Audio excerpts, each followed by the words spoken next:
다 같이 한 목소리로 합독하신 후에 말씀을 나눕니다. 읽습니다.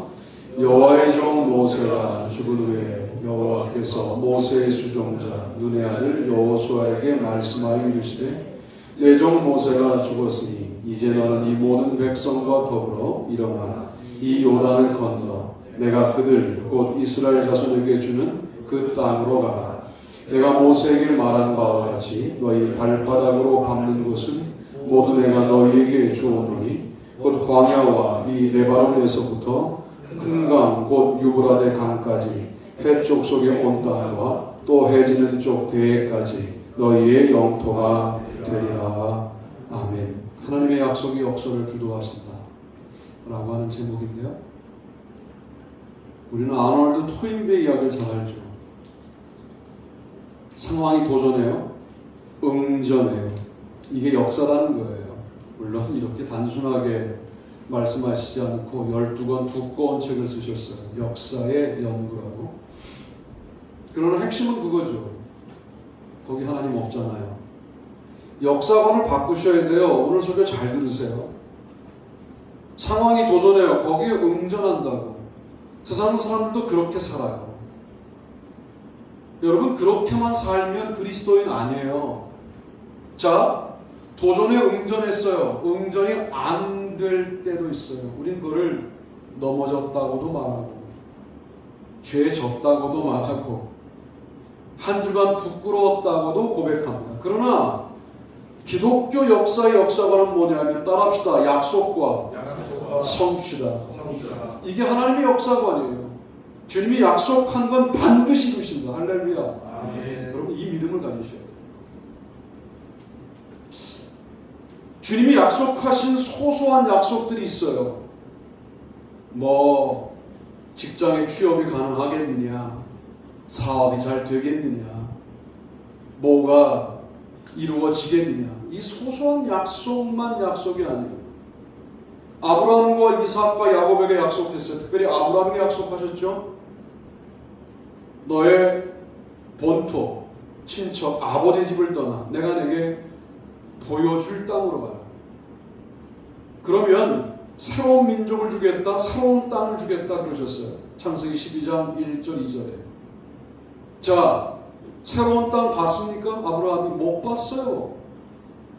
아브라함이 무슨 새로운 땅을 봐요? 아내 사라가 죽자 장사할 곳도 없어서 막벨라 굴을 사서 장사시켰어요.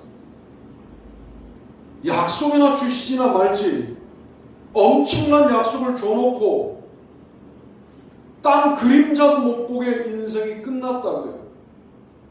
그래도 약속을 의심하지 않는 걸 하나님의 약속을 믿는다라고 말합니다. 이삭 때도 안 일어나요. 야곱 때도 안 이루어져요. 야곱이 죽고 난 다음에도 한 430년이 지나서 드디어 모세 때도 안 돼요. 여호수아 때 가니까 드디어 60만 대군이 되었고, 뿐만 아니라 가나안 땅을 구체적으로 정복하는 역사들이 그제서야 이루어지는 거예요. 여러분, 이 큰 긴 호흡을 좀 보세요. 그러니 그 가운데 약속을 꿈꾸다 죽은 많은 인생들은 실패한 인생입니까? 아닙니다. 그게 기독교 역사관이에요. 아니라고요. 여러분이 이렇게 무력한 모습으로 살고 그렇게 대단하지 않은 모습으로 죽어도 실패한 인생이 아니에요. 그 모든 것들을 동원하여 주님이 뭐 하시느냐? 약속을 이루어 가신다 그 말이에요. 성경을 어떻게 읽는지 알 수가 없어요. 아브라함이 기도한 대로 응답받은 게 뭐 얼마나 있어요? 아들 하나 주셨어요? 아니, 보통 다른 집들은 12, 10씩 낳을 때 아들 하나 주셨다. 나는 도대체 모두가 평범하게 누리는 것도 이 정도밖에 누릴 수 없는가라고 하는 질문이 왜 그 인생에 들지 않았겠어요? 그러니까 뭐 이삭을 기다리다가 못 기다리고 이스마엘 낳고 엘리멜렉을 자기 양자로 삼고 하는 일들이 인간이라 있었던 것들이죠. 그래도 3명밖에 안 되는 거예요. 다 아들이라고 하더라도 다른 집은 10명, 12명씩 아들이 있을 때 도리어 결핍을 경험하는 아브라함에게 새 민족을 주겠다. 그런 약속이 얼토당토 않죠. 그게 주님의 역사라는 사실을 기억할 필요가 있습니다. 감정에 휘둘리지 마세요. 열심히 살았으나 뭐가 안 됐어요. 그러면 스스로가 감정 때문에 어려워져요. 아, 나 정말 아무것도 이루어놓은 게 없고 아무것도 아니구나 라고 자기 역사로 돌아가는 거예요. 끝까지 하나님의 역사에 붙어 있어야 되는데 주님이 약속한 것은 반드시 이루신다. 아멘.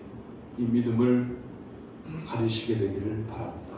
아멘. 하나님의 약속이 그래서 역사를 이끌어가는 거예요. 대통령 한 분 바뀌었다고 또 뭐 정치가 조금 달라졌다고 뭐 좀 기독교가 정신을 차렸다고 그렇다고 세상이 달라지는 게 아니라 결국 하나님이 모든 부작용들과 모든 어두운 부분들을 다 통틀어서 역사의 종국으로 몰고 가셔서 아름다운 결론을 지으실 것을 믿어야 돼요. 그게 바로 우리가 주님을 믿는 이유입니다. 여러분, 흙벽돌을 찍을 때 흙만 갖고 찍으면 이게 쉽게 부서지고 갈라지고 쓸모없는 벽돌이 되는데 거기 뭐가 들어가야 되냐면 짚이 들어가야 돼요. 말이 안 되죠. 흙벽돌에 왜 짚을 넣어요? 근데 짚을 놓으면 흙들을 엉기게 만들어요. 여러분의 넘어진 경험, 여러분의 실패한 경험, 여러분이 아팠던 경험, 연약했던 모든 경험들이 여러분의 인생에 모두 들어가 있어서 아름다운 주님의 역사를 이루는 벽돌로 완성된다는 사실을 끝까지 믿어요. 끝까지 믿는 게 중요해요. 많은 사람들이 비교하여 네가 뭐 이루어놓은 게 있냐고 말할 때에도 끝까지 우리가 이런 믿음을 가지고 걸어갈 때 드디어 여호수아의 정복이라고 하는 아름다운 주님의 약속의 성취를 보게 되는 것이죠. 그런데 약속만 믿으면 되냐? 주님 말씀하십니다. 너희 발바닥으로 밟는 것은 모두 내가 너희에게 주었노니 라고 말합니다. 발바닥으로 밟으라는 거예요. 무슨 말씀입니까? 발바닥으로 약속의 땅을 경험하라는 거예요. 신명기서의 말씀은 손의 말씀입니다. 홍해를 가를 때에도 손으로 갈라요. 모세는 손의 사람이에요. 여호수아는 발의 사람이에요. 손을 가리켜 절망을, 홍해를 가르는 역사가 모세 역사라고 한다면 그 갈라진 역사를 뚫고 들어가서 가나안 땅을 발로 밟는 사람은 여호수아였습니다. 약속의 사람들은 발바닥으로 주님의 약속의 현장들을 밟겠다라고 하는 매우 분주한 삶을 살아야 되고 성실한 삶을 살아가야 돼요. 그 발로 밟는 곳마다 그냥 주어지는 땅들이 아니라 전쟁을 해야 주어지는 땅들이었는데 그 전쟁도 성실하게 수행해요. 왜 전쟁을 수행할 근거가 있느냐? 이 땅은 주님이 약속한 땅이므로 이 전쟁을 승리하게 하실 것이다가 너무 기정사실이잖아요.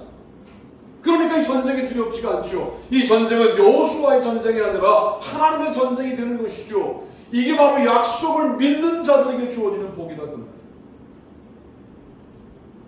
생각한 대로 인생이 안 될 때 주님께서 내 인생에 개입하고 계시구나 라고 묵상할 수 있는 믿음을 가져야 돼요. 이렇게 저렇게 해보니까 이번 달 어떻게 넘어갈 줄 알았는데 안 맞춰져. 그렇죠? 맞춰진 때보다 안 맞춰진 때가 더 많잖아요. 그래서 세상에 밀리고 속 썩이고 거기에는 늘 돈이 결부되어 있고 인간관계가 결부되어 있는 그런 인생을 참 버겁게 살아가지만 그러나 큰 틀에서 보면 그 모든 지푸라기들을 다 포함하여 우리라고 하는 인생을 결국 구성하고 만들고 완성시키실 분은 주님이시다 하는 사실을 믿고 오늘도 주님이 밟으라고 하는 땅을 맨 발바닥으로 밟고 나아가는 우리가 될 때 그때 주님께서 우리를 통하여 더 큰 일을 하시지 않겠느냐. 그러므로 하나님의 약속이 역사를 이끈다는 사실을 믿자. 첫 번째 말씀을 드렸고 두 번째 읽습니다. 시작. 하나님의 약속을 이루기 위한 헌신이 역사를 이끈다. 여호와께서 이르시되 유다가 올라갈지니라. 보라 내가 이 땅을 그의 손에 넘겨주었노라 하시니라.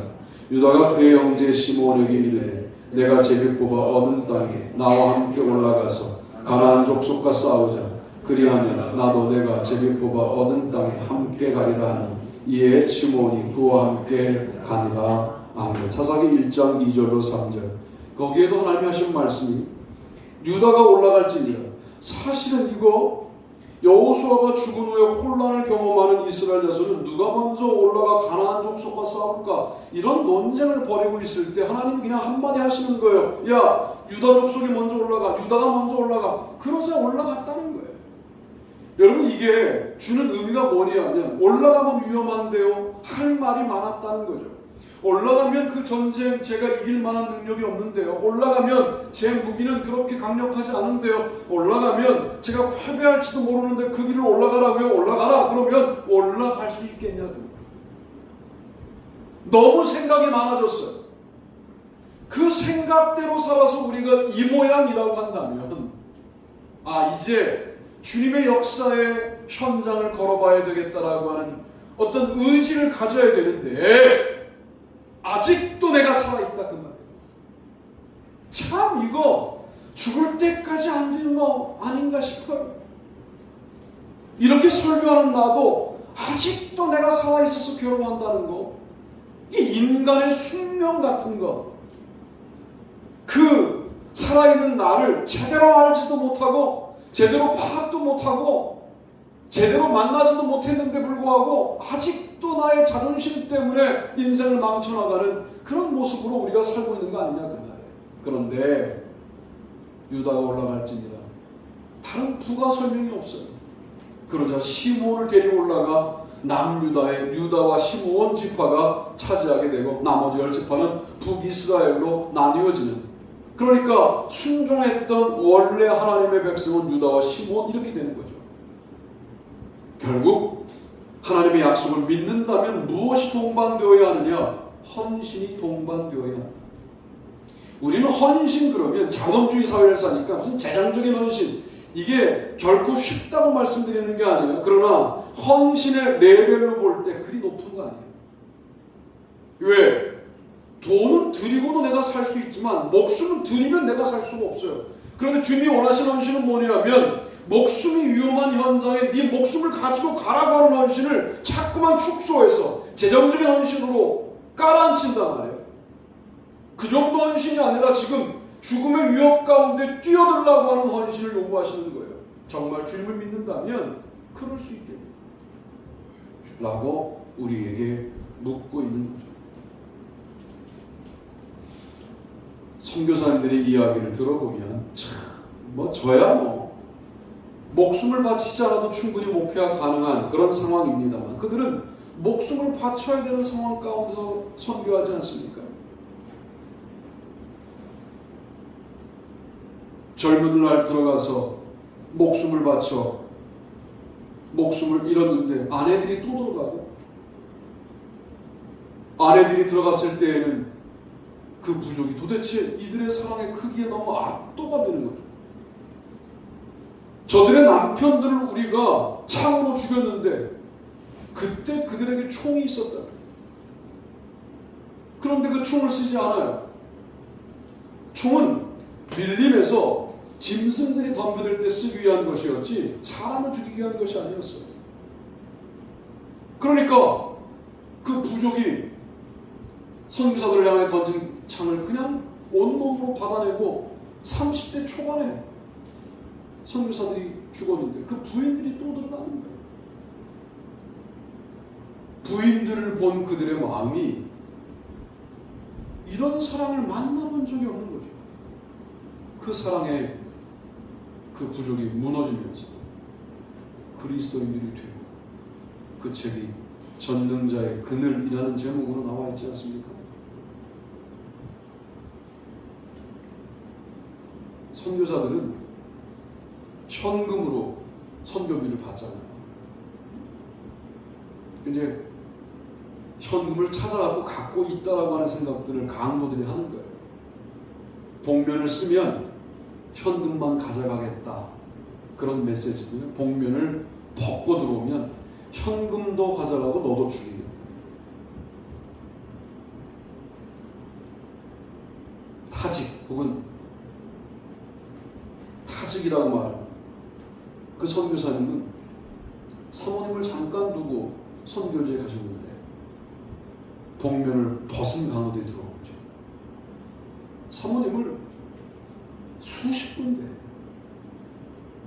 몇 번 찌르면 여인이 무슨 힘이 있어요?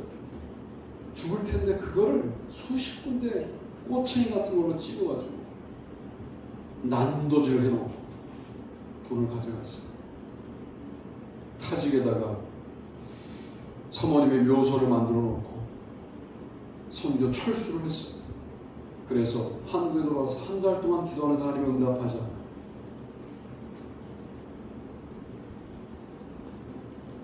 울면서 설마 타직을 다시 가라는 건 아니시죠? 그랬더니 하나님이 뛸 듯이 기뻐하며 거기가 나의 선교지라는 거예요. 몸부림치면서 그 길만큼 못 가겠습니다.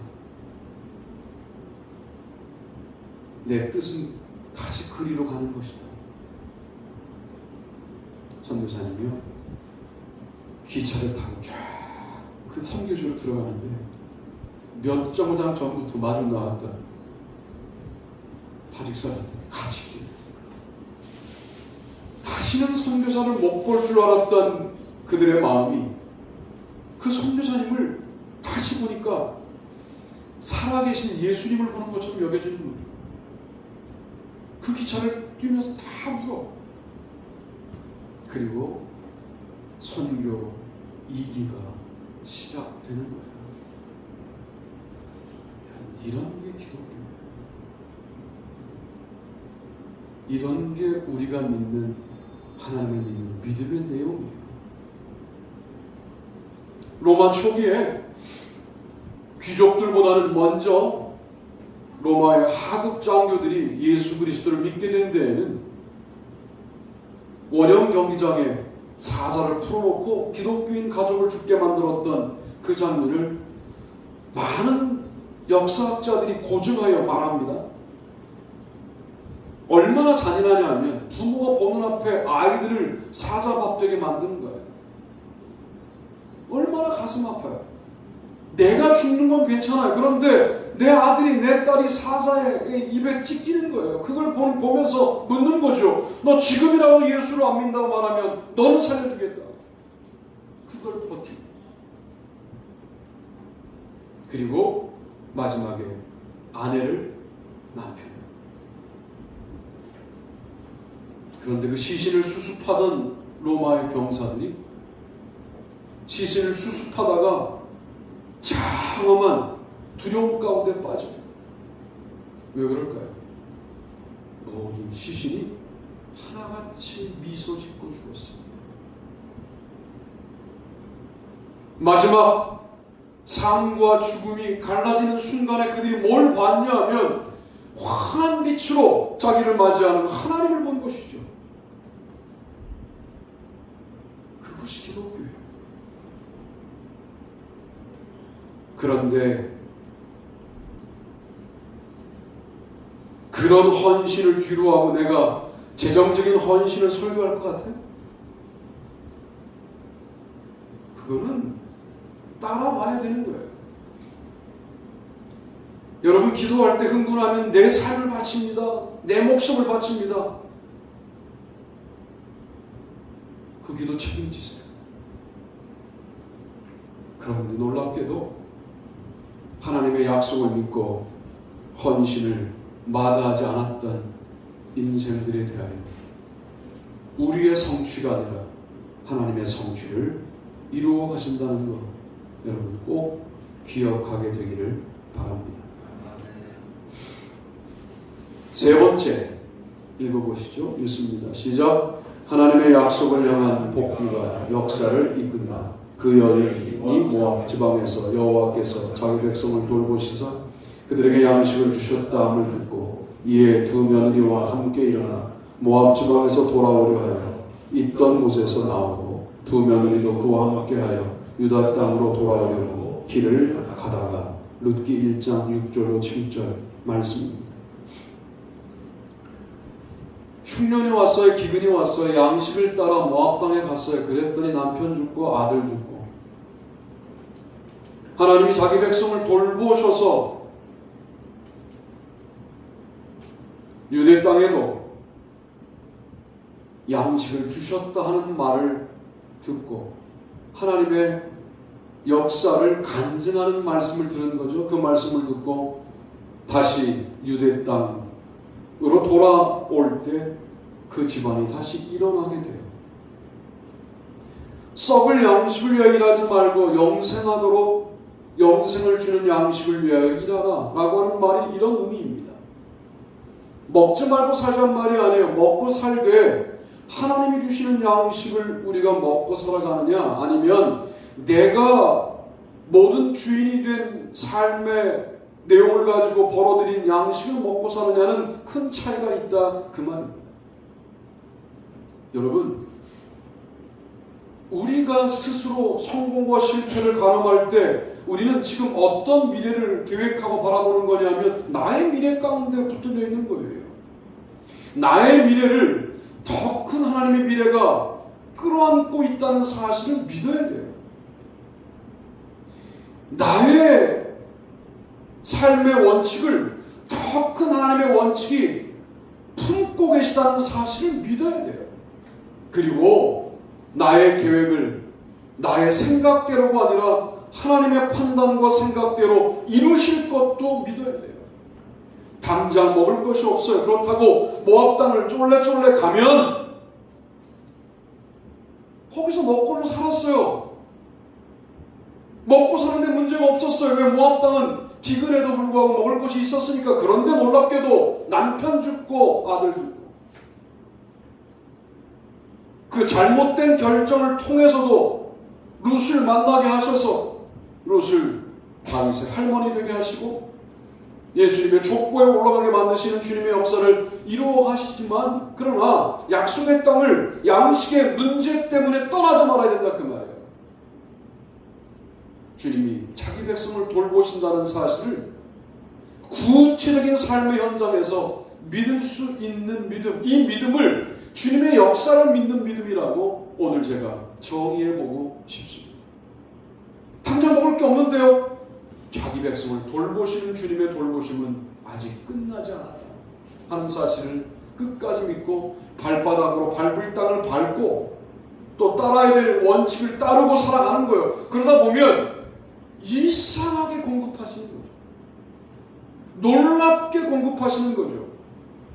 공급만을 기다리고 아무것도 안 하는 게 아니라 내가 할 수 있는 일을 하는데 그 일이 지금 이 문제를 해결할 수 있는 근본적인 움직임은 아닐지라도 무언가 하는 거예요. 그 무언가를 할 때 주께서 그 조그만 움직임, 조그만 발바닥으로 밟는 땅을 주님께서 약속의 땅으로 허락하시지 않을까. 우리가 그래서 다시 하나님의 약속을 향하여 돌아오는 일, 돌아서는 일은 매우 중요하다라고 말씀을 드릴 수 있겠습니다. 혹 인생을 살면서 몇 가지가 되면 까맣게 하나님 잊어버리죠. 왜? 자기 능력이 대단해 보이거든. 왜? 내 계획대로 몇 가지가 됐거든. 그 다음번 조심하세요. 그 다음번 조심하시오. 여러분이 약속의 백성이라면 세 번 잘 되다가 네 번째 잘 된 거 다 까먹습니다. 세 번 안 되면 자기가 스스로 평가해. 안 하면 안 되나 봐. 여기 하나님이 안 계시잖아요. 다 자기가 잘 되나 봐, 안 되나 봐 그러고 앉았잖아요. 성경 역사서는 뭘 말하는 거냐? 내가 너의 삶에 관심이 있다. 내가 너의 역사에 관심이 있다. 너의 역사를 가지고 나의 역사를 써나가겠다라고 말씀하시는 건데, 우리는 하나님의 역사는 필요 없습니다. 내가 잘 되면 그만입니다. 내가 못되지 않게 도와주십시오. 나의 역사를 기도하고 있다고요. 아니요. 하나님의 역사 가운데 내가 복종하겠습니다. 하나님의 역사 가운데 내가 수그리고 들어가겠습니다 라고 말해야만 신앙입니다. 그 말이에요. 그래서 먹고 사는 문제가 대단히 중요한 문제지만 모압 땅으로 떠나는 결정을 하지 마라. 자기 백성을 돌보시는 하나님께서 얼마나 자존심이 상하시겠어요. 야, 내가 너 먹을 것도 해결하지 못할까봐 나를 버리고 모압 땅으로 가냐? 그러시지 않겠습니까? 그렇게 떠났던 과정을 돌려서 다시 약속의 땅으로 되돌려 놓고 난 다음에 주님은 주님이 하신 일을 하셨어요. 그 집안에 룻을 세워서 보아스와 결혼하게 하시고, 그리고 다윗의 족보에, 예수님의 족보에 등재되는 명문 가정으로 만드셨어요. 이런 역전은 룻은 보지 못하고 죽었겠죠.